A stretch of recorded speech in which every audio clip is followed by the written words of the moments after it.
சுதந்திரம் தந்தது யார்? நள்ளிரவில் ஏன் சுதந்திரம்? முதலில் ரேடியோவில் சொன்னது யார்? இந்தியாவுக்கு சுதந்திரம் தந்தது யார்? எதற்காக நள்ளிரவில் சுதந்திரம் தரப்பட்டது? சுதந்திர தினத்தை மகாத்மா காந்தி புறக்கணித்தது ஏன்? சுதந்திரம் பெற்ற ஆண்டு இந்தியா எப்படி இருந்தது? முதலாக வானொலியில் சுதந்திர தினத்தை இந்தியா முழுக்க அறிவித்தது யார் என ஏராளமான கேள்விகளுக்கு விரிவான விடை சொல்கிறது உங்கள் ஜெம் தொலைக்காட்சி.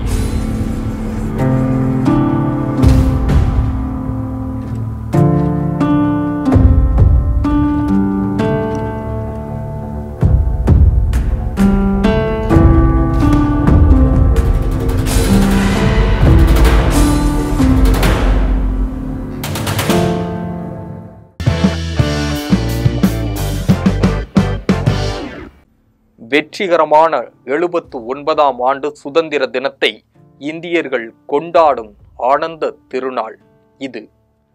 ஆங்கிலேயர்களிடம் அடிமைப்பட்டு நீண்ட நெடு போராட்டத்திற்கு பிறகு இந்த சுதந்திரம் நமக்கு கிடைத்தது என்பது கால வரலாறு.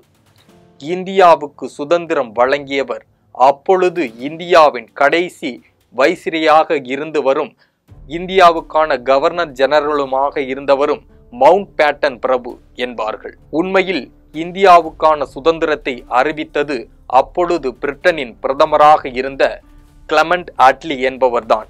தொழிலாளர் கட்சியை சேர்ந்த இவர் வின்சென்ட் சர்ச்சில் போன்ற பிரிட்டனை சேர்ந்த பல தலைவர்களின் எதிர்ப்புக்கு மத்தியில் இந்தியாவிலிருந்து பிரிட்டன் வெளியேற வேண்டும் என்றும் பிரிட்டனின் ஆட்சியிலிருந்து இந்தியா சுதந்திரம் அடைகிறது என்றும் அறிவித்தவர்.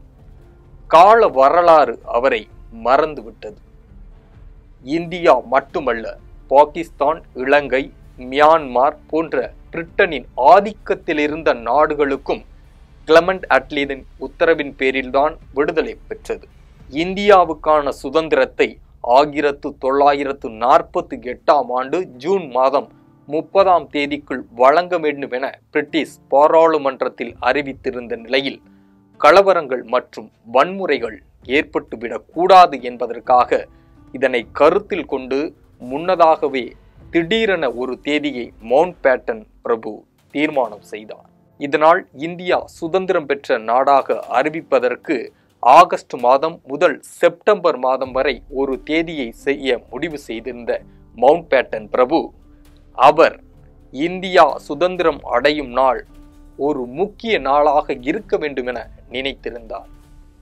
அவரது எண்ணப்படி 2ஆம் உலகப் போரில் நேச நாடுகளில் 1945ஆம் ஆண்டு ஆகஸ்ட் 15ஆம் தேதி அன்று ஜப்பான் சரணடைந்தது.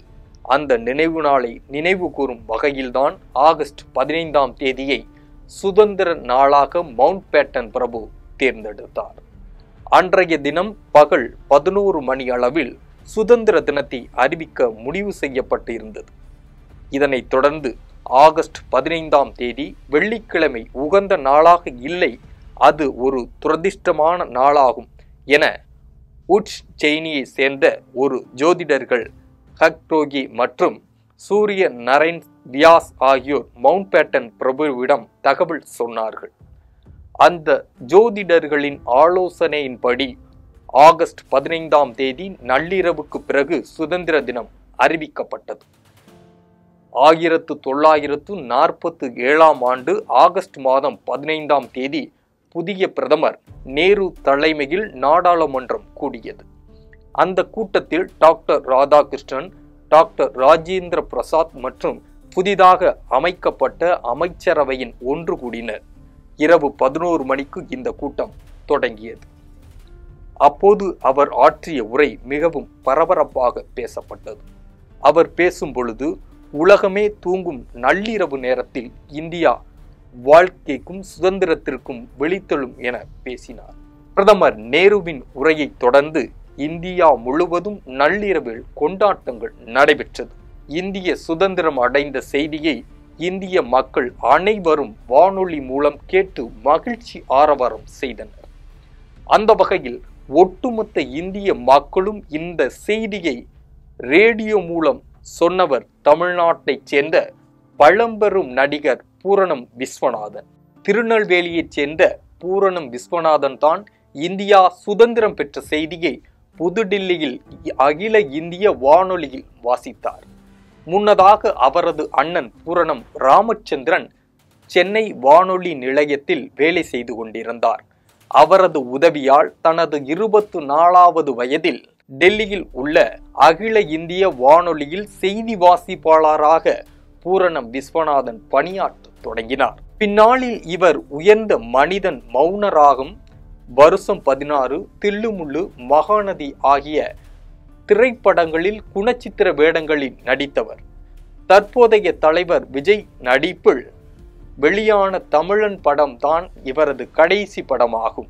கடந்த 2008ஆம் ஆண்டு மறைந்த பூர்ணம் விஸ்வநாதன் தான் இந்தியா சுதந்திரம் அடைந்த போது அந்த மகிழ்ச்சியான செய்தியை ஆனந்த கண்ணீரோடு ஆல் இந்திய ரேடியோ வானொலி மூலமாக முதலில் நாட்டு மக்களுக்கு அறிவித்தார் என்பது ஜெம் தொலைக்காட்சி வழங்கும் சிறப்பு செய்தியாகும்.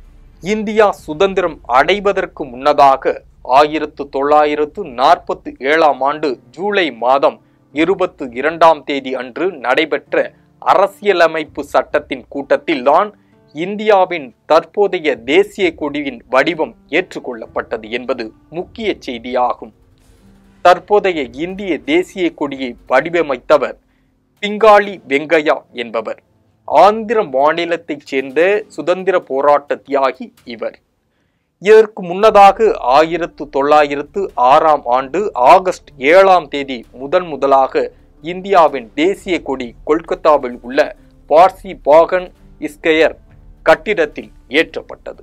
இந்த கொடி பச்சை, மஞ்சள், சிவப்பு நிறத்தில் இருந்தது. இது பழமையான வடிவமாகும். பிங்காளி வெங்கையா வடிவமைத்த கொடி காவி நிறத்தில் தியாகத்தையும் தைரியத்தையும், வெள்ளை நிறம் உண்மையையும், பச்சை பழத்தையும் குறிப்பதாக அமைந்தது. நமது தேசிய கொடி என்பது 2002ஆம் ஆண்டுக்கு முன்பு வரை சுதந்திர தினம் மற்றும் குடியரசு தினம் ஆகிய 2 நாட்களில் மட்டுமே ஏற்றுவதற்கு அனுமதி அளிக்கப்பட்டிருந்தது. மற்ற நாட்களில் தேசிய கொடி ஏற்றக்கூடாது என்று சட்டம் இருந்தது.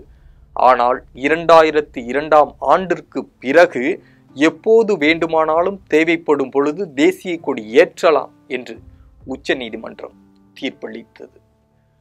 இது மட்டுமல்ல, பகல் நேரத்தில் மட்டுமே தேசிய கொடி ஏற்ற வேண்டும், அதன் மீது வேறு எந்த அடையாளங்களும் இருக்கக்கூடாது என்றும் உத்தரவும் தற்போது வரை நடைமுறையில் இருக்கிறது. சுதந்திரத்திற்கு பிறகு முதல் இந்திய தேசிய கொடியை செங்கோட்டையில் பறக்க விட்டவர் இந்தியாவின் முதல் பிரதமரான ஜவஹர்லால் நேரு. அவர் பேசும்போது, நமக்கு கிடைத்த சுதந்திரத்தின் அடையாளமாக தேசிய கொடியை பார்க்க கூடாது, ஒவ்வொருவருக்கும் கிடைத்த சுதந்திரமாக பார்க்க வேண்டும் என பகிரங்கமாக தனது கம்பீர குரலில் உரையாற்றினார். இந்தியா சுதந்திரம் அடைந்த ஆகஸ்ட் 15ஆம் தேதி அன்று நாடு முழுவதும் விடுமுறை விடப்பட்டது. அனைத்து மக்களும் தங்கள் வீடுகளில் தேசிய கொடி ஏற்றி மகிழ்ச்சி ஆரவாரம் செய்தார்கள். இந்தியாவின் தேசப்பிதாவும் இந்திய சுதந்திர போராட்டத்தை முன்னின்று வழிநடத்தியவருமான மகாத்மா காந்தி புதுடில்லியில் நடந்த சுதந்திர தின விழாவை புறக்கணித்தார். இந்தியா சுதந்திரம் பெற்ற ஆகஸ்ட் 15ஆம் தேதி அன்று அவர் கொல்கத்தாவில் பிரிவினையால் ஏற்பட்ட கலவரங்களை கட்டுப்படுத்துவதற்காக உண்ணாவிரதம் இருந்தார் என்பது முக்கிய தகவலாகும். இதேபோல் இந்தியாவின் கடைசி கவர்னர் ஜெனரலான மவுண்ட் பேட்டன் பிரபுவும் இந்தியாவில் இருக்கவில்லை, மாறாக கராச்சியில் இருந்தார். சுதந்திரம் பெற்ற 1947ஆம் ஆண்டு இந்தியா என்பது என்ன நிலைமையில் இருந்தது தெரியுமா? அப்போதைய இந்தியாவில் 72% மக்கள் விவசாய தொழில் செய்து வந்தனர். 2% மக்கள் உற்பத்தி துறையில் இருந்தனர். 17% மக்கள் தான் அரசு துறைகளில், சேவை துறைகளிலும் வணிகத் துறையிலும் வேலை பார்த்து வந்தனர். நாட்டில் ஏழைகளுக்கும் பணக்காரர்களுக்கும் இடையே ஏராளமான வித்தியாசங்கள் இருந்தன. 1947இல் சுதந்திர இந்தியாவின் முதல் பட்ஜெட்டை R.K. சண்முகம் செட்டியார் நவம்பர் 26 அன்று தாக்கல் செய்தார். அப்போது இந்தியாவின் வருமானம் 171 கோடியே 15 லட்சம் ரூபாயாக இருந்தது. மொத்த செலவினம் 197 கோடியே 29 லட்சம் ஆகும். மொத்தத்தில் நிதி பற்றாக்குறை 24 கோடியே 59 லட்சமாக இருந்தது. இந்தியா சுதந்திரம் அடைந்த போது 2 மிகப்பெரிய பிரச்சனைகளை சமாளிக்க வேண்டியிருந்தது. ஒன்று வறுமை, இன்னொன்று படிப்பறிவு. 1947 ஆண்டு கணக்குப்படி சுதந்திர இந்தியாவின் 16% மக்களுக்கு மட்டுமே படிப்பறிவு பெற்றுள்ளதாக இருந்தார்கள். அப்படிப்பட்ட இந்தியாதான் ஒவ்வொரு 5 ஆண்டு திட்டங்களாக தீட்டப்பட்டு மெதுமெதுவாக வளர்ந்து இன்று பிரதமர் மோடி தலைமையில் உலகம் பாராட்டும் தேசமாக இந்தியா மிகப்பெரிய வெற்றிக்கனியை எட்டிப்பிடித்துள்ளது. இன்றைய இந்தியா அமெரிக்கா, சீனா, ரஷ்யா உள்ளிட்ட முன்னணி நாடுகளுக்கு போட்டியாக பொருளாதார ரீதியில் மிகவும் வளர்ச்சி பெற்ற நாடாக உருவெடுத்து நிற்கிறது. இன்னும் நாம் போக வேண்டிய தூரம் அதிகம் இருக்கிறது. இந்தியர்கள் அனைவரும் ஒன்றுபட்டு நிற்போம். நமது இந்தியாவை உலகின் வலிமையான நம்பர் 1 தேசமாக மாற்றுவோம் என்று இந்நன்னாளில் சபதம் ஏற்போம். அனைவருக்கும் சுதந்திர தின நல்வாழ்த்துக்களுடன் உங்கள் ஜெம் தொலைக்காட்சி. நன்றி, வணக்கம்.